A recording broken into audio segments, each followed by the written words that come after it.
This week, we are building stamina with our hand and training our sensitivities, all for the purpose of growing more socially engaged.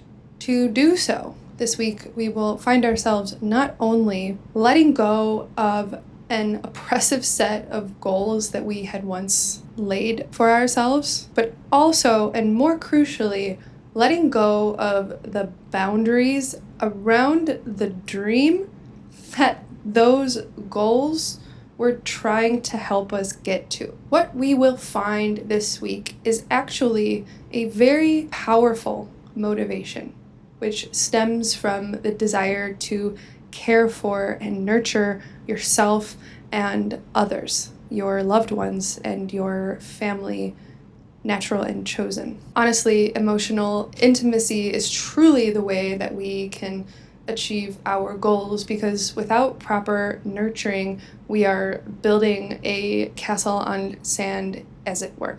In the process of this week, where we are emotionally connecting to others and really letting go of what we thought the dream was and how we thought we were going to get there, I think what we're going to find is how powerful the process itself is and feels. This is the idea of dexterity and devotionality, which are all Virgo topics. Virgo, as one of the signs that the planet Mercury rules, is truly the archetype of the analytical, editing mind that does things in order in a ritualistic fashion so that it knows what the truth is. It is in editing the video that you can create movie magic, right? The movie magic is the Pisces, the opposite polarity to Virgo. And while that is where this week's lunar eclipse is, upon my analysis, I truly think this week is so much more about the Virgo. It's so much more about what we are actually devoting ourselves to in this present moment, because it is that dream that's becoming eclipsed, right? What is left is our attention, is what we do with our hands and with our minds, and how we prune and cultivate the garden of our life. My name is Julianne. I am an artist and an astrologer. If you like my reading style, go ahead and book a reading with me at the link below. And if you'd like to join my creative offerings, namely Chainsaw School, that's starting again in October, so you can check out more information about that in the link below. So most of my astrology readings, I am endeavoring to give them in the context of how we create our creative life, how we watch and witness our own creations, and how we actively participate in their making. It's kind of this sweet spot between the Pisces and the Virgo, between the inspiration and the analysis. You'll really get a lot out of this video if you are an artist or you have a creative practice, because that's the lens through which I'm reading the astrology of this week. So starting off strong on Sunday, August 23rd, we have the moon moving through the sign of Capricorn. And while the moon moves through Capricorn, it makes two squares, first to Neptune and later to Saturn. This is what's called a last quarter square, which means that it is pretty challenging. This is the type of confrontation and frustration that happens when we realized we have essentially outgrown our previous set of goals. So this is the moment that happens early this week where we reckon with the fact that our goals are not fitting us anymore. And in fact, there is something much, much greater that we are here to hold space for. We don't need to know what it is just yet, but it's time on Monday and Tuesday to really let go of working for the sake of working. With that said, the moon will also oppose Mars in the sign of Cancer on Sunday, which means we're going to feel very motivated to be working on something emotional, something in our homes, working on something that connects us to other people. So what might that be? In the context of a creative practice, I'm going to be using this studio idea as a metaphor or quite a literal interpretation if you do have a studio yourself. What I think the work is, that inner emotional work, is actually looking at what is right in front of us in our studio, in our creative space. And if you don't have a studio, it is the creative space of your mind or your journal, or really wherever it is that you access something infinite. On this day, the sun, which is newly in Virgo, will make a trine to Chiron in Taurus. Now, this is a day where I would strongly wonder if we might feel compelled to organize our materials, specifically organize our materials based around our sensitivities and our triggers. The trine between the sun and Chiron is a real opportunity that is of the earth. It's very grounded. Chiron in Taurus is all about material sensitivity. It is a signature that can be really quite painful when it comes to materiality, whether that is around money or it is around something just like a princess and the pea type of situation that feels somehow chronic, and that somehow becomes the identity, because with Chiron we become so accustomed to it that we understand the pain so well. It's very much so the signature of the medicine being within the wound. So if on Sunday and even into Monday you're feeling like your goals aren't helping you and your work is not getting you to where you need to be, I really strongly suggest organizing your materials and really tuning into the sensitivity you have around your materials, because this trine is a positive opportunity.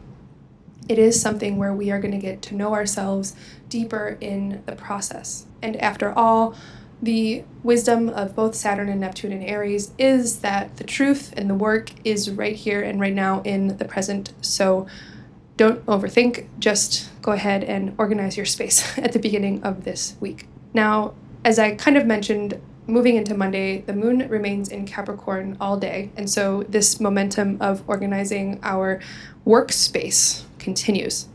So I think on this day, on Monday, we're going to find time, or I would encourage us to find time to really write down and reflect on our creative process.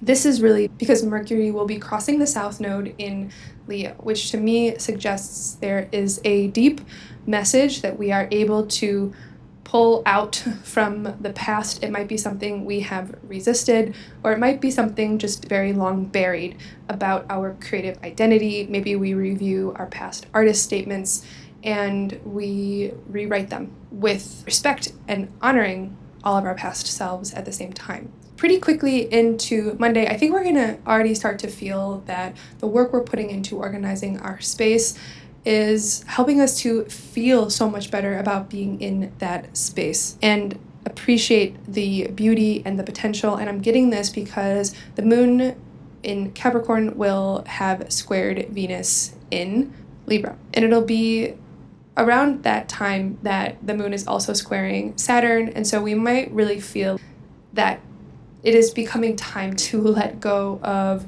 the overly calcified expectations we have on ourselves on Tuesday, and really lean into the more soft, the more social, the more beautiful purpose of our creative practice. Eventually, I see this is a space that we are going to be excited to invite others into. And that's going to become more and more easy the more we rearrange this space according to who we are right now, and really make the space fit us and not the other way around. And again, the more we do this on Monday, the deeper we'll come to this really core message about what the creative truth for each of us is at this time, as Mercury is crossing the South Node in Leo. Writing on Monday, I would very highly recommend and suggest really doing anything with your hands, but writing would be in particular something powerful, and really anything you're doing with your hands or anything you're saying on Monday is worth reflecting on as a deeper message about who you have known yourself to be and how you can carry that identity positively into the future. By Tuesday morning, and this is all in Eastern Standard Time, the moon will have shifted from Capricorn into Aquarius. And so this workspace I've been alluding to kind of transforms into a laboratory, a more Aquarian laboratory. And now that we've made such an effort to organize our space and find enjoyment in our space, the expansive thinking can really begin.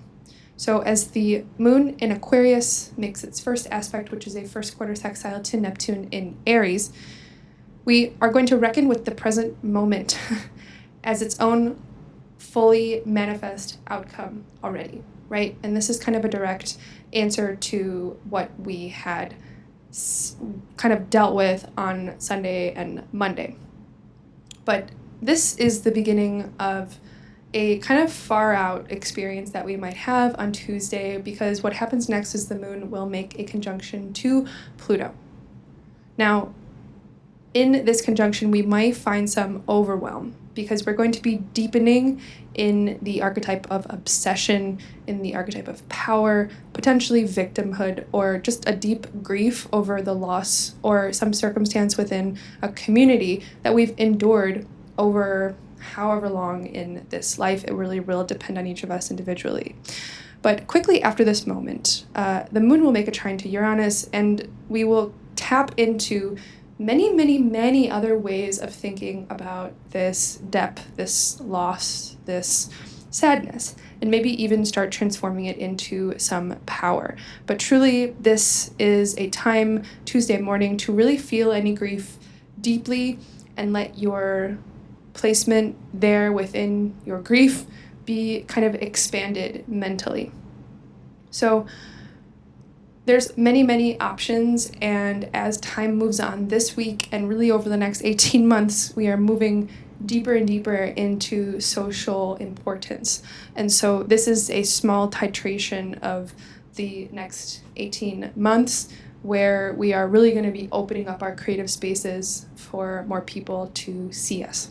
So really, this is a very mental pinball machine morning, and what happens right after this morning is that Mercury will actually shift its signs and move into the sign of Virgo.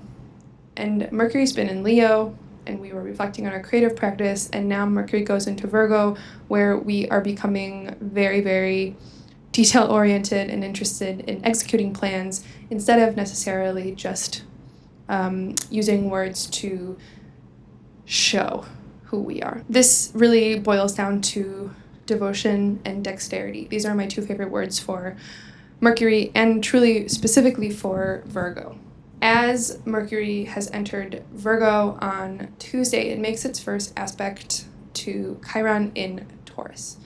Now, this, like the trine that the sun made on Monday, this trine from Mercury to Chiron is even more about the details of your materials. It's about the details of your material sensitivity. If, let's say, on Monday you physically placed objects in new places, on Tuesday the right thing to do in accordance with this astrology, for example, is like you go in and label everything. This is a weird day because we have this really high thinking feeling experience that goes straight into planning and execution. And all of this is really to strengthen our material sensitivity and our material intelligence, I might even say, and be able to share that through a very specific, dexterous devotion to something. Now, on Wednesday, we remain all day in this expansive laboratory of material sensitivity because the moon stays in Aquarius all day as well.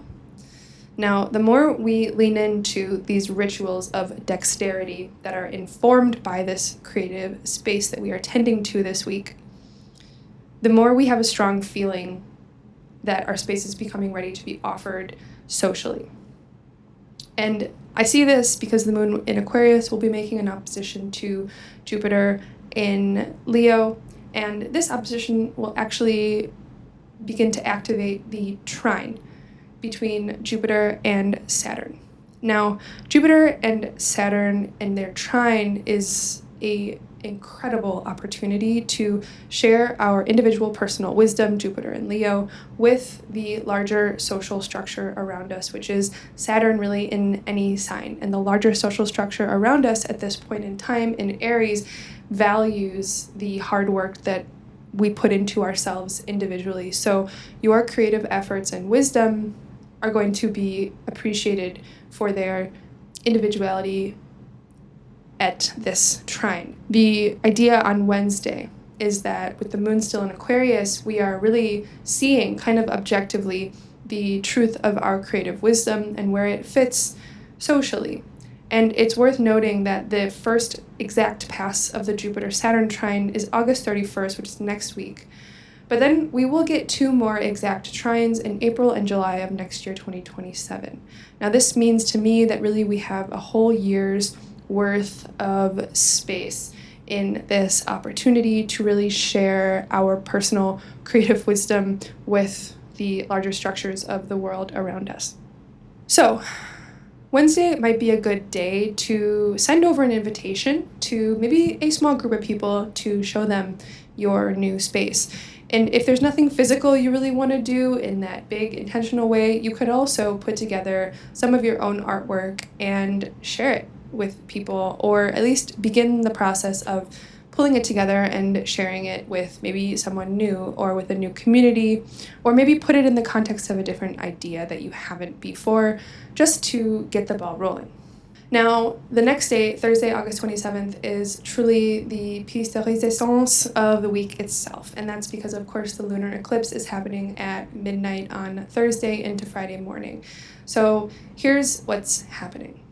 The moon will actually stay in Aquarius for the first several hours of the day, and we will kind of remain in this expanded laboratory studio headscape. On Thursday, in this whole day essentially, the other thing happening is that the Sun and Mercury conjunction is happening. And what I want to hone in on then on Thursday is, again, the mental energy that combines this kind of expanded, otherworldly, academic, detached space of potential in Aquarius with the specific devotion of Virgo. Okay? So we find that for the first time in months, and this is my perspective, our mind has finally caught up with our words. Our mind has caught up with our words, and we feel clear and aligned. And this is especially true for those of us who maybe are already very sensitive, very creative, nonlinear in our own creative process. Any Mercury retrograde can be especially challenging because we already work with nonlinear liquidity in our forms, in our abstract art. And so when Mercury goes retrograde, it's doubly difficult to commune with the outside world, as it were. But really on Thursday, with this Mercury-Sun conjunction in Virgo, things might feel a lot more clear. What we've been able to return to through this whole process is that same Cancerian idea that we need nurturing, we need growth, we need acceptance of the nonlinear path, but that acceptance needs to come rationally. We need to be given love before we've necessarily proven that we're going to make it, right? We need to love a child before it's going to become who it knows themselves to be, if that makes sense. And so keeping the Cancerian wisdom with us is going to be the most important. But I think that on Thursday, this is really going to be the day where things feel more linear, and what we're devoted to feels more linear. And quite simply, what we're devoted to is just the process itself. So on Thursday, things really shift gears in the afternoon when the moon moves into Pisces, which is where it will be later eclipsed. And that, again, is happening in the afternoon in EST. So when the moon moves into Pisces, we might feel freed, expansive, and perhaps even in the presence of magic after so much thought and consideration and preparation and maybe even social involvement. So it might feel like a quick shift because, again, we're now very close to the eclipse. And what we might realize on Thursday around this eclipse is that we've already achieved what we wanted. And now we recognize that really the pursuit is in a truly unbounded infinity, which really only demands that we retain that infinity within ourselves, and thus the external world is just a linear process to reflect infinity itself. And the devotional quality of whatever gets woven together to reflect that is really just truly what it is. So that's my main take on the eclipse, which really bleeds us into Friday, August 28th, because it's really around midnight. Actually, very, very soon after the eclipse, this will be very early in the morning on Friday, August 28th, the conjunction between Mercury and the Sun and its opposition to the Moon will move just enough that they both square Uranus in Gemini. Now, this aspect further instigates us to change and liberate what we thought the dream was, and really find radical inspiration to write a new one that is much more focused on social and emotional growth. So, as that moon in Pisces is making a square and having just been eclipsed, it's also going to make a trine to Mars in Cancer. And if you remember earlier on Monday, the moon in Capricorn had made an opposition. And I mentioned we were really refining our space to make it feel more like home, really making our creative space feel like home. And by Friday, with the trine, which is a positive opportunity, this might be a good day to invite others into this space that we've created for ourselves and to really share the more boundaryless experience that we find ourselves in now, and just share in the devotional qualities that we've now met, in the finally we're interested in editing, finally we're interested in following some steps that maybe in the past we felt were too restrictive to the creative expression of our practice. But really on Friday, it might be the time where we've let go, and now what we're more interested in is nurturing from that deep familial intimate space, nurturing our relationships within a creative context, if that makes sense. All right, so the last day I'll talk about is just Saturday, which is not having much going on. The moon remains in Pisces all of Saturday, and what I'm thinking is that we'll just be kind of reveling in the infinitude of this dream that has really just been eclipsed, no more boundaries, and this space that we even decided to make at the beginning of the week with the square from the moon in Capricorn to Neptune and Saturn, that space we've been holding, and then up until the eclipse, we might feel really excited about it. And that's truly just because the moon is in Pisces. And there is a renewed emphasis on the opposite sign of Virgo, which is about being so devotional to this dream that now has no limits.